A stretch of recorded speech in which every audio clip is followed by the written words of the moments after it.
This video is going to discuss two different ways for you to access the e-textbook once you have purchased it. And there are two, as I said. The first way is through the eLearn Classroom. The second way is through the Cengage website. There are advantages to both, and we will discuss them when we get there. All right, let me jump out of the way and we will get on to how to access your books.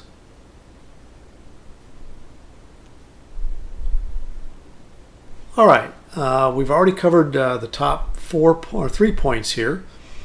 So the last point here we'll be talking about is, again, how to access your e-textbook. And as I said, there are two ways to do that: eLearn or through the Cengage website. All right, as always, I highly recommend you access eLearn, which is the first way we're going to look at accessing your materials. I suggest you do it directly with this, putting this in your browser. This will take you directly to the login screen and you will not be timed out. I think that's very important, considering you'll be reading, practicing things, and also taking your quizzes. All right, here's the login screen. We got here by simply putting in elearn.ballstate.edu. And we did not have to go through the portal, and we will not get timed out. So enter your username and your password, and that will take you to your classes for this semester.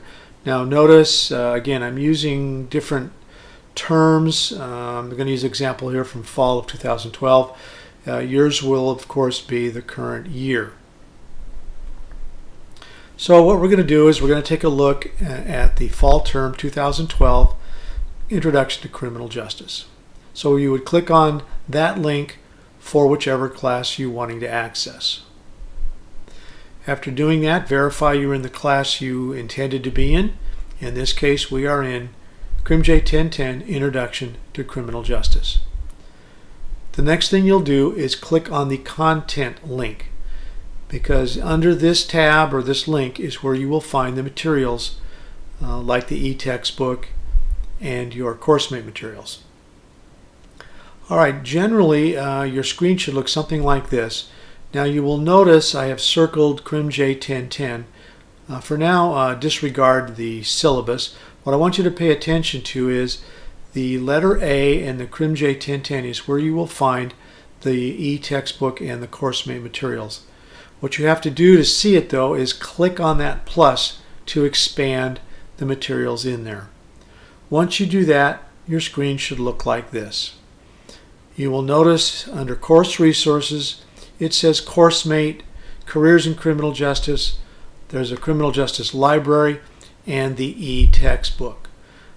Disregard those other two if it is seen on your screen. Those are generally for instructors' use only. So let's take a look at the ebook. You would click on that, and you should have a screen that looks very similar to this. Now, along the way, you may get some warnings about going to an unsafe site or things like that. I wouldn't worry too much about this. It depends on the browser you're using, depending upon the the messages you get. Eventually, just say OK, and you will end up at this site. This defaulted to Chapter 1, and you are now in the e-textbook and can read each chapter as you work through the course. And all this material is found over here on the left side. As I said, this is already open to Chapter 1, and you would work your way through each section within the chapter and then move on to the next chapter after that. All right, back at the content section, what I want you to do now, show you now, is the CourseMate material. And as I said, all of our fast track courses use CourseMate except CrimJ 1020, Introduction to the Legal Process. For that course, I have made up some of my own materials. But this is an example of how you would go to CourseMate for the Introduction to Criminal Justice class. You would click on that link, and you will probably see something like this on your screen. What I want you to do is disregard this request for another code number or a course key.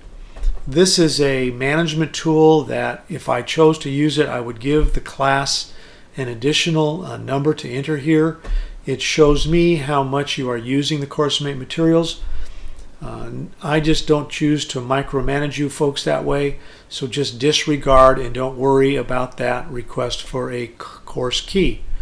What you should do at this point is go over to the left side of the screen, and there you will see the CourseMate materials. In this case, it is defaulted to Chapter 1, Criminal Justice Today. And what I'm going to do is I'm going to click on where it says Flashcards, just to give you an example of what it looks like.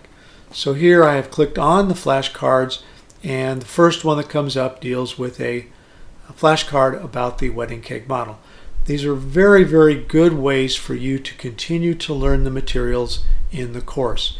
In addition to flashcards, you'll notice there's a glossary, there are animations, there's a beat the clock game. Some of the chapters may be a little different, but this is a great way for you guys to learn the material. When you're done with a chapter, just select a new one and move on. You will also notice that within CourseMate, you can also access the ebook. So there are actually two ways to do it. All right, another way to access the materials is to go through the Cengage website. Now some of you may be saying, well, why? If everything is in the eLearn classroom, why would I do this? Well, there's a couple of good reasons. When you are in the eLearn classroom accessing your materials there, you are at the mercy of the website hosted by the college. And if some of you have been using that before, you know you can have problems. And it can be very frustrating to have that system be unavailable to you when you are trying to study or read or take a quiz or something like that. So in this case, and I've had some students do this, they prefer to access the ebook and the other CourseMate materials by creating a Cengage student user ID. So what you do is you go to login.cengage.com. You will see this page. You will create a new user, and I've indicated the link over there. They will simply ask some very minimal information. You will log in using an email address. You should absolutely use your Vol State email address. Create an independent password, and then from then on, if you access your materials, you will be doing so through their website. The advantage here is Cengage's website will more than likely be more reliable. However, it does require a separate login. Okay, we're back to our questions, comments, and concerns page. So as always, you are more than welcome to reach out to me via email, but it is a really good idea to go ahead and use the Coffee House section to post your questions, which allows not only me but the other students to see the question and for everybody to see the answers. All right, good luck with accessing your materials, and we'll see you in the next video.